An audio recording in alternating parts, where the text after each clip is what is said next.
سلام. تو قسمت قبل دیدیم که روح الله پیرمرد دعانویس در مورد علت زندانی شدنش و گنج و زیرخاکی با رشید صحبت کرد و اینکه بعد از پیدا کردن اون دفینه ها به همراه چند نفر دستگیر شد و اینک ادامه ماجرا. رشید به روح الله گفت عمو جان، موکلت نمیتونست کاری بکنه؟ گفت اون چون به حرفش گوش ندادم تا چند وقت ندیدمش، نه تو خوابم میومد و نه تو بیداری ظاهر میشد. کلی چله توبه و روزه گرفتم، هر کاری کردم نیومد تا از موقعی که تو اومدی. روح الله به من گفت شرایط موکلگیری موکل رحمانی فقط 3 شرط داره: یا خودشون انتخابت میکنن، یا باید ریاضت بکشی، یا از شخصی به ارث ببری. رشید، تو شرایط اینو داری که به بنده های خدا کمک کنی.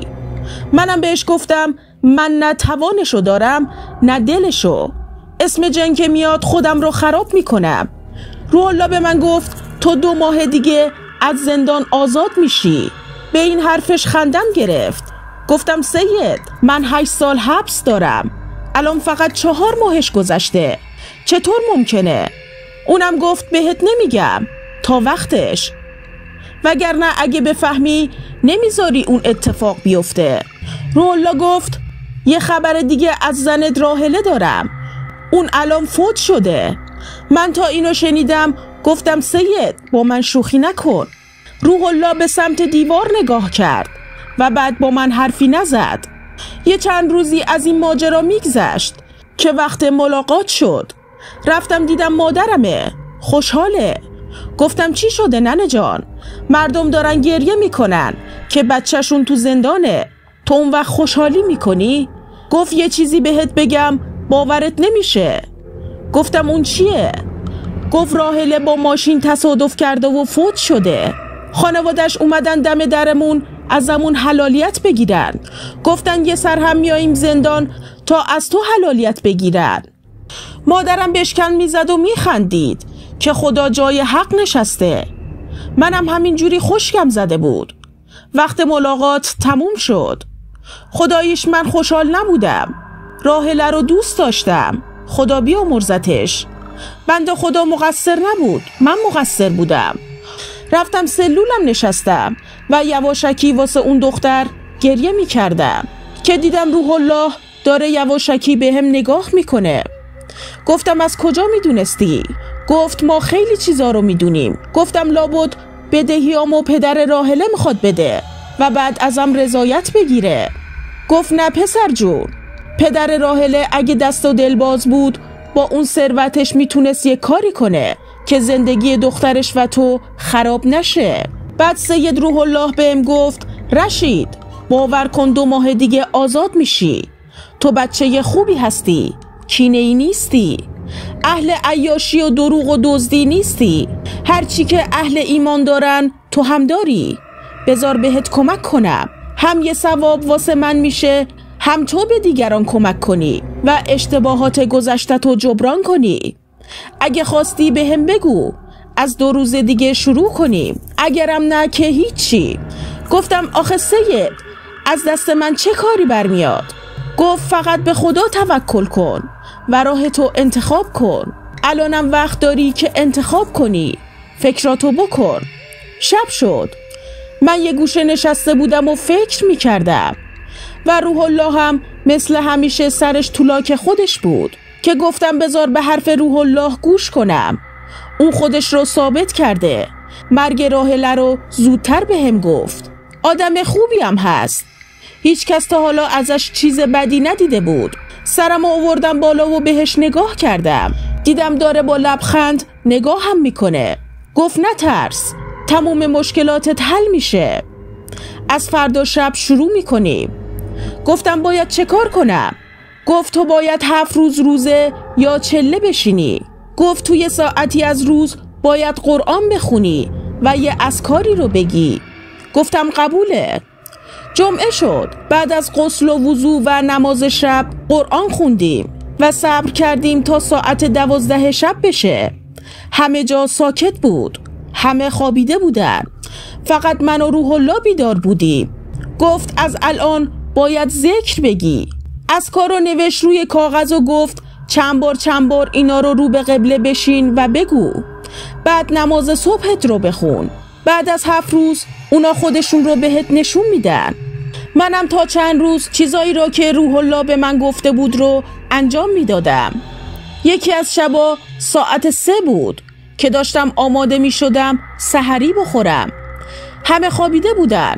حتی روح الله هم خواب بود که دیدم یه سایه داخل سلول اومد و کنار سفره من نشست. من خیلی عادی بدون اینکه ازش بترسم اون رو دیدمش و بعد بلند شدم رفتم جانمازم رو پهن کردم. نماز خوندم. 1 جزء قرآن خوندم. پا شدم دیدم سایه یه گوشه ایستاده. رفتم دراز کشیدم. یواش یواش خوابم برد که خواب دیدم داخل یه خونه نشستم. چند نفر با لباسای سفید و بلند داخل اتاق اومدن. صورتاشون معلوم نبود. انگار صورت نداشتن ولی هم هیبت انسان بودن. خیلی حس خوبی داشتم که انگار 100 سال بود که اونا رو میشناختم. بوی عطری به مشامم میخورد که حس آرامش عجیبی داشتم. از پشت سر اونا یه آقای میان سالی اومد که حدوداً 50 ساله میخورد. خیلی شیک و خوشپوش بود. ریشه بلندی داشت. اومد و سلام کرد و گفت رشید تو انتخاب شدی. از این به بعد ما رو میبینی. ما با شما قول و قرارهایی داریم. ما میخواییم تو رو با بزرگترین ترس زندگیت روبرو کنیم. پس یادت باشه به قولهایی که دادی پایبند باشی. منم از خواب بیدار شدم. رفتم بالای سر روح الله و صداش کردم. بیدار شد و گفت موفق شدی؟ گفتم بالاخره دیدمشون. اونم خوشحال شد. روح الله شروع کرد طریقه دعا نویسی و ابجد و چله نشینی ها و سرکتاب باز کردن رو به هم یاد داد. اون گفت خیلی چیزای دیگر رو موکلات بهت یاد میدن. چند روزی سپری شد. شبا خواب میدیدم موکلام من رو با خودشون به جاهای سرسبز میبرن. جاهایی که تو عمرم ندیده بودم. از این داستان 1 ماه و 24 روز میگذشت. یه روز تو حیات زندان بودیم که روح الله سمتم اومد. شال سبز دور کمرش رو باز کرد و به کمر من بست. یه دعا هم به شال آویزون کرد و انگشترش که عقیق سرخ یمنی بود رو به من داد. اون گفت تو از این به بعد شاگرد منی و موکل من رو هم میبینی. هر موقع به مشکل خوردی دستی رو انگشتر بکش تا موکلم ظاهر بشه. فقط رشید جان از این قدرت به جا و درست استفاده کن. من به روح الله گفتم چرا این همه چیز رو تون توضیح میدی؟ گفت وقت تنگه. گفتم چرا؟ گفت آزادیت مبارکه.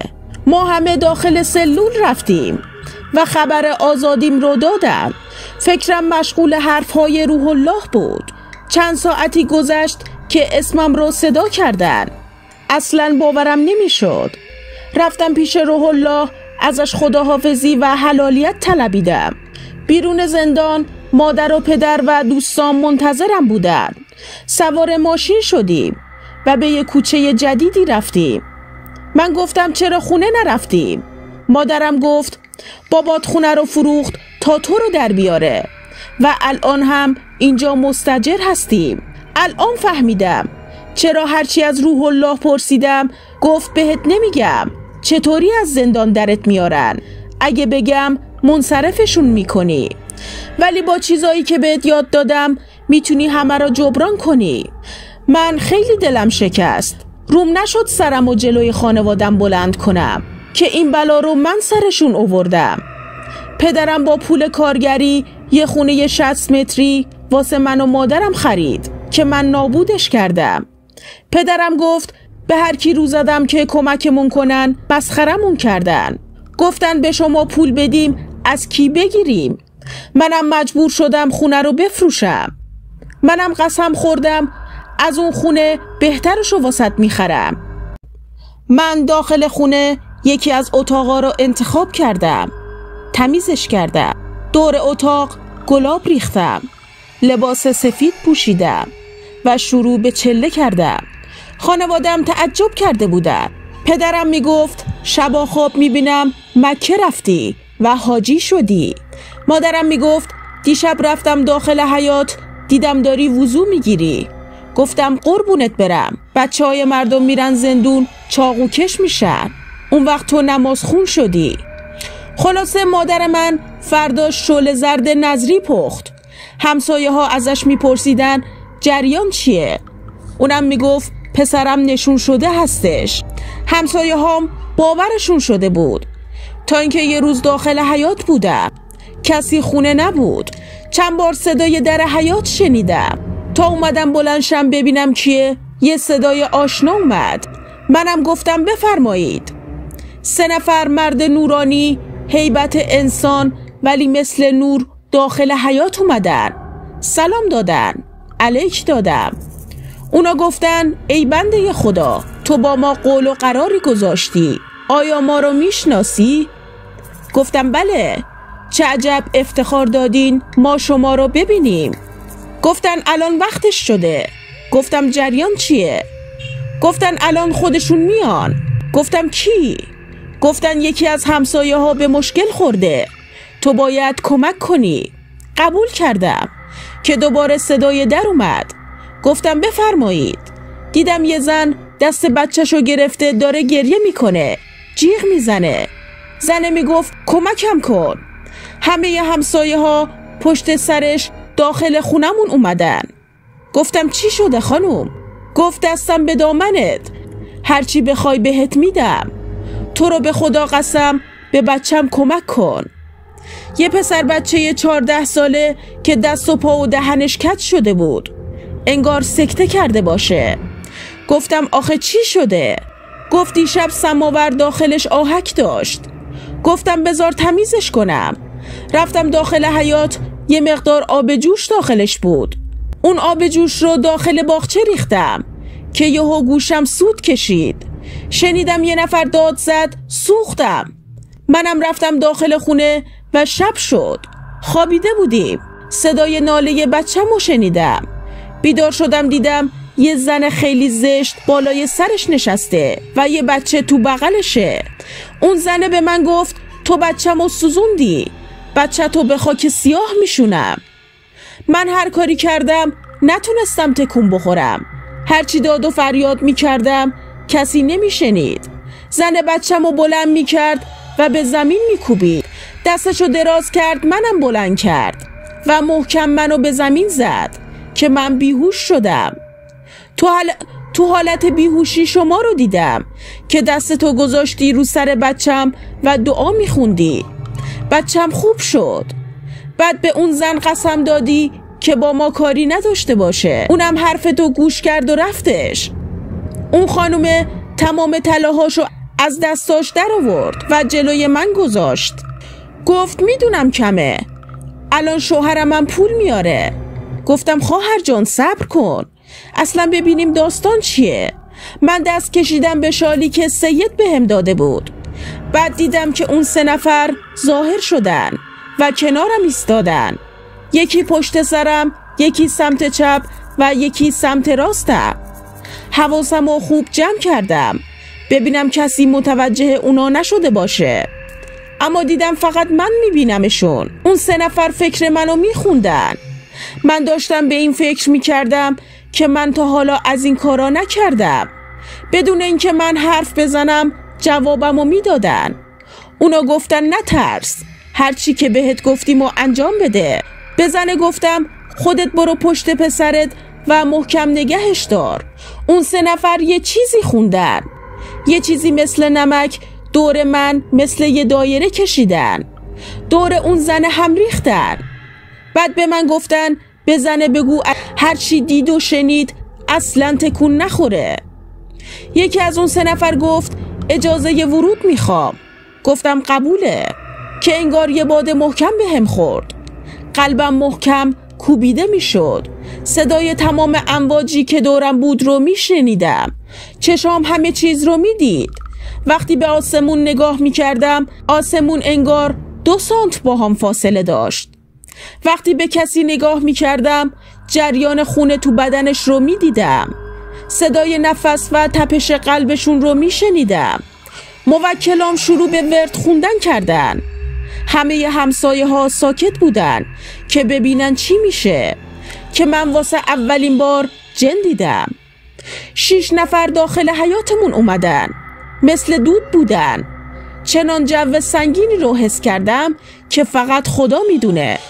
یه زن با بچهش وارد حیاتمون شد. زن موهای سفیدی داشت، چشمای سیاه که به سیاهی شب بود، قد بلند و 4 شونه‌ای داشت.